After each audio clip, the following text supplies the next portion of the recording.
Bismillahirrahmanirrahim, të nderuar dëgjues dhe shikues, paqja, mirësia dhe begatia e Allahut xhalleshanuhu qoftë mbi ju. Teksa gjendemi në fundin e muajit Ramazanit, një nga pyetjet që shpesh i mundon besimtarët apo shpesh vjen në mendjet e tyre është që çfarë ka mbetur pas Ramazanit, apo si do të jetë jeta e tyre deri në Ramazanin e ardhshëm, sa do të jetë e mundur që kjo atmosferë shpirtërore e fituar gjatë muajit Ramazanit të vazhdojë edhe për 11 muajt e radhës. Për të folur për këtë dhe për çfarë vjen pas Ramazanit, kemi të ftuar sot në podcastin Porta e Mëshirës Myftiun e Gjirokastrës, zotin Ermir Gjana. Myfti, faleminderit dhe mirë se vini. Mirë se jeni, faleminderit për ftesën. Atëherë, duke qenë se ndodhemi në fundin e muajit Ramazanit, besimtarët sa janë të lumtur pra për arritjen e një qëllimi apo të një misioni që kishin në fillim të këtij muaji, gjithashtu janë të trishtuar për largimin e një miku të mirë apo le të themi një miku të begat, një periudhë tejet veçantë që Allahu xhaleshanuhu ka përcaktuar për ta. A duhet konsideruar kjo si finalizimi i një adhurimi, i një rituali dhe këtu mbaron gjithçka, apo si një nisje e re në jetën e besimtarit? Me emrin e Allahut Mëshiruesit Mëshirbërësit, paqja dhe shpëtimi i Zotit qofshin me profetin Muhammed sallallahu alaihi wasallam dhe me të gjithë ata që ndjekin rrugën e tij deri në ditën e gjykimit. Jemi pikërisht, si thatë edhe ju, në ditët e fundit të këtij muaji të bekuar të madhërueshëm të Ramazanit, dhe më lejoj që me këtë rast, pra me që jemi dhe këtu bashkë, të uroj të gjithë besimtarët për një mbyllje sa më të suksesshme të këtij sprinti, edhe rastit të veçantë që Allahu xhaleshanuhu ju ka dhënë si dhuratë besimtarëve, ashtu siç e cekët edhe ju. Në fakt, ajo është e vërtetë, është një fakt që po mbaron një muaj adhurimi i besimtarëve, që po mbaron një muaj garimi, le të themi, me njëri tjetrin se kush bën vepra më të mira, edhe në këtë nuk ka asgjë të gabuar që thua që besimtari gëzohet që po arrin të plotësojë diçka që Allahu xhaleshanuhu ja ka dhënë për detyrë që ai të plotësojë. Madje nuk duhet askush të ndihet fajtor nëse po ndihet i gëzuar këto ditë, sepse vetë Allahu xhaleshanuhu në Kur'anin famlar në të vetmin vend ku flet rreth muajit madhrueshëm të Ramazanit në surën Bakara, thotë që një ndër qëllimet që ai e ka dhënë këtë është që njeriu, besimtari, të arrijë ta plotësojë këtë udhëzim të Allahu xhaleshanuhu dhe ta çojë atë deri në fund. Trishtim që po largohet patjetër që ka besimtari, sepse është një muaj gjatë të cilit me të vërtet, me kalimin e ditëve të para, ku ka qenë pak, le të themi, derisa ka hyrë në atë ritmin e Ramazanit, ka qenë pak e vështirë, por duke shijuar më tej ëmbëlsinë e asaj që ka arritur të bëjë për Allahun xhaleshanuhu, gjitha llojet e adhurimeve që përfshin ky muaj i bekuar, patjetër që do t'i vi një lloj trishtimi sepse nuk do të arrijë ta bëjë më. Kjo edhe sepse gjatë muajit të madhërueshëm të Ramazanit besimtarin e shtyn ajo atmosfera sociale që ekziston gjatë këtij bashkimi me besimtarët, fakti që të gjithë besimtarët njësoj si ai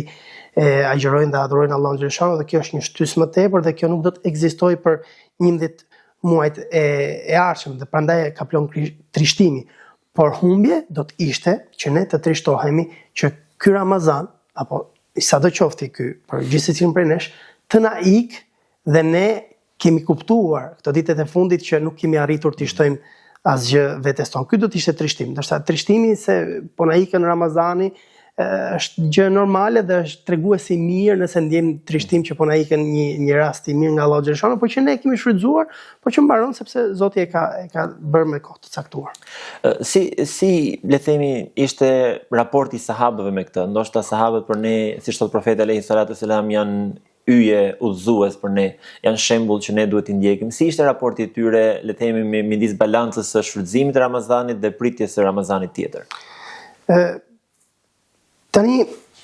është një transmetim i famshëm që besoj shumë kush për ju që ka dëgjuar, unë së fundmi e kam lexuar të cituar nga dietar me emrin Ibn al-Jauzi, i cili ka jetuar diku nga shekulli i 5 Hijri, në mos gabohem, i cili thotë se shokët e profetit Muhammed sallallahu alaihi wasallam, pra ambienti i profetit Muhammed sallallahu alaihi wasallam, 6 muaj para se të vinte muaji madhërueshëm të Ramazanit, luteshin që ta arrinin atë gjallë dhe të mund ta shfrytëzonin atë, dhe 6 muaj pasi ai ikte, bënin dua që Allahu xhaleshanuhu t'ja kishte pranuar adhurimet që ata kishin kryer gjatë muajit të Ramazanit. Në fakt që është e vërteta, kjo gjë ndodh edhe me besimtarët e sotëm deri në një farmase, edhe patjetër që ne nuk mund të presim që të krahasohemi me shokët e profetit Muhammed sallallahu alaihi wasallam. Por ne e gjejmë njëri tjetrin para muajit madhrueshëm të Ramazanit duke u lutur sidomos në xumat e fundit që Allah na bëj të mundur, Allah me belighna Ramadan, Allah na bëj të mundur që të arrijmë Ramazanin. E gjejmë veten gjatë xumave të para pas, gjatë muajit Shawalit kryesisht, duke ju lutur Allahu xhaleshanu që të na e pranoj këtë adhurim, këto sakrifica dhe këto vepra të mira që ne mendojmë se i kemi bërë vetëm për hir të Allahu xhaleshanuhu dhe kjo është pra shpresa apo duaja e gjithëve ne. Mifti, muaji Ramazanit pra le të themi kulminon me sadakan e fitrit edhe me Fitr Bajramin. Pra që janë le të themi dy nga ato veprat e fundit që janë përmbyllse ose plotësuese të një muaji të tërë maraton. Pra çfarë është simbolika në fakt e sadakas fitrit qoftë kjo apo edhe Fitr Bajrami për besimtarët që kthehet një atmosferë gëzimi për çdo. Për sa i përket festave në Islam, bajrameve, para rreth një jave kam përshtypjen që po lexoja diçka, një pasazh nga një libër ku thonte autori i atij libri, kemi bëjmë patjetër me dietar klasik të feston, se në Islam nuk ka festa falas. Çfarë do të thënë? Do të thënë që dy festat e bajrameve edhe festa javore që kemi në muslimanët, festa e xumas, vijnë me rastin e përmbylljes së një etape apo së një kohë të caktuar adhurimesh që muslimani feston që ka arritur t'i plotësoj duke ju lutur Allahu xhaleshanu që t'i pranoj ato. Kjo ndodh në rastin ton që jemi tani që për shumë pak ditë do të kemi Fitr Bajramin, apo në rastin e Kurban Bajramit ku në përmbylljet e 10 ditëve të para të muajit Dhul-Hijje dhe sidomos të ditës Arafatit që është edhe dita më e mirë e vitit, ne pastaj dita e adhurimit më e mirë e vitit, ne kemi pastaj ditën më të madhe të vitit që është festa e Kurban Bajramit dhe këtu gjej rastin bëj edhe një sqarim këtu në Shqipëri njihen në përgjithësi, ne i themi Bajrami i Madh Fitr Bajramit dhe Bajrami i Vogël Kurban Bajramit, në fakt është anasjellta, jo e kundërta se nuk ka ndonjë gjuna të madh ta konsiderosh të tillë, por fetarisht Kurban Bajrami është Bajrami i Madh dhe Fitr Bajrami është Bajrami i Vogël. Ideja është se në fen tonë nuk ka bajrame falas, nuk ka festime falas, ato vijnë pas një periudhe sakrifice dhe adhurimi kundrejt Allahu xhaleshanu. Është ajo që po ndodh tani, është ajo që ndodh edhe gjatë ditëve të javës, ku ne festojmë për xumat sepse shpresojmë që Allahu xhaleshanu nga xumaja në xumat i fal të gjitha gjunahet e vogla, patjetër që ndodhin ndërmjet dy xumave. Ndërsa ajo që ndodh tani, i nderuar, është patjetër një ndër festat le të themi në thonjza më të merituara për nga kohëzgjatja për besimtarin i cili ka adhuruar Zotin e tij gjatë këtij muaji.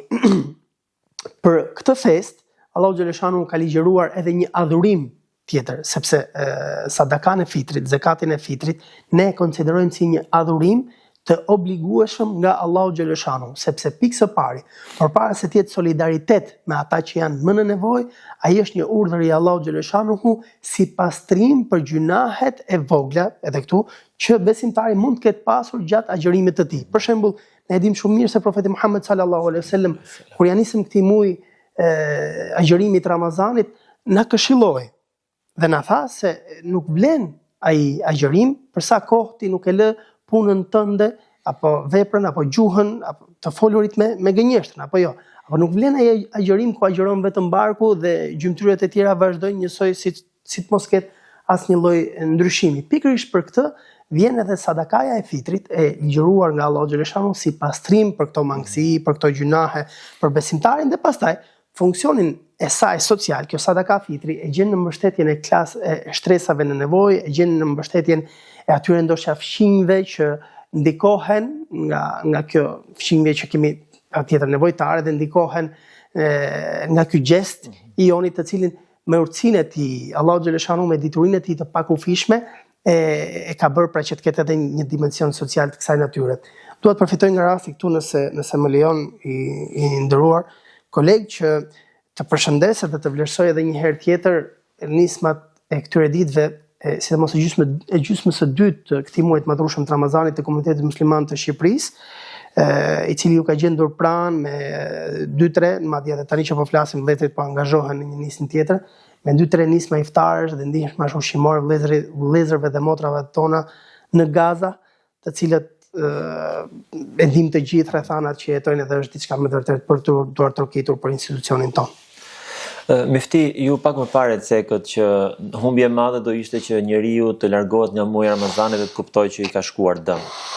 Pra a mund të themi që sjellja që shoqëron, le të themi, jetën e besimtarit pasi ka mbaruar Ramazani është një tregues për një Ramazan të pranuar, për një Ramazan të shfrytzuar më së miri? Po, në patjetër që konstatimi juaj është i drejtë, edhe sepse jeta pas Ramazanit e besimtarit vazhdon në të njëjtat shina që jeta është në muajin e madhrueshëm të Ramazanit. Dhe një ndryshim drastik do thonte që jo vetëm del nga fryma e Ramazanit, por del nga fryma e fesë. Pra në këtë këndvështrim do ta shikojë unë si fillim. Pastaj kemi edhe një thënie tjetër shumë të bukur. Kam pas lexuar kur kam qenë në bankat e shkollës, por e kam rilexuar edhe së fundmi. Në fakt, atje ku e kam lexuar herën e fundit ka qenë një thënie e Ka'b, thuhet aty, mund të jetë Ka'b ibn Malik, sahabiu, mund të jetë edhe Ka'b al-Ahbar, që njihet për thënjet e tij të shumta, për transmetimet e tij të shumta, Allahu alem. Allahu e di më së miri, por ai thot. Ai besimtar i cili gjatë muajit madhrueshëm të Ramazanit bën niyet me veten e vet se pasi të mbarojë Ramazani nuk do t'i kthehet më gjunaheve të mëparshme që kishte para Ramazanit, gjendje së mëparshme negative që kishte para muajit Ramazanit, atëherë ai njeri do të hyjë në xhenet me lehtësi, pa llogari. Ndërsa ai njeri i cili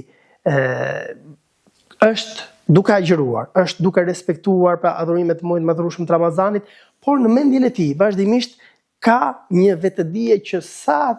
fal namazin e Bayramit, sa të largohem aty me çuna do të kthehem njësoj siç kam qenë, do të arrij darka, do ta gjej dreka e kështu me radhë, atëherë agjërimi i tij do të kthehet atij i papranuar. Komentues të ndryshëm thonë që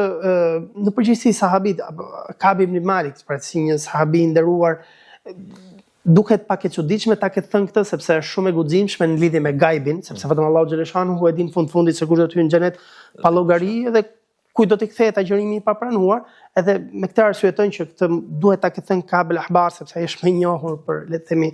për thënie të këtilla, por ideja nuk është se nuk qëndron, sepse ideja tregon atë që ka në brendësinë e tij njeriu, dhe nëse njeriu ka në brendësinë e tij që ta heq Ramazanin qafë dhe të vazhdoj ashtu siç ishte. Kjo patjetër që nuk është një shenjë pozitive për atë person.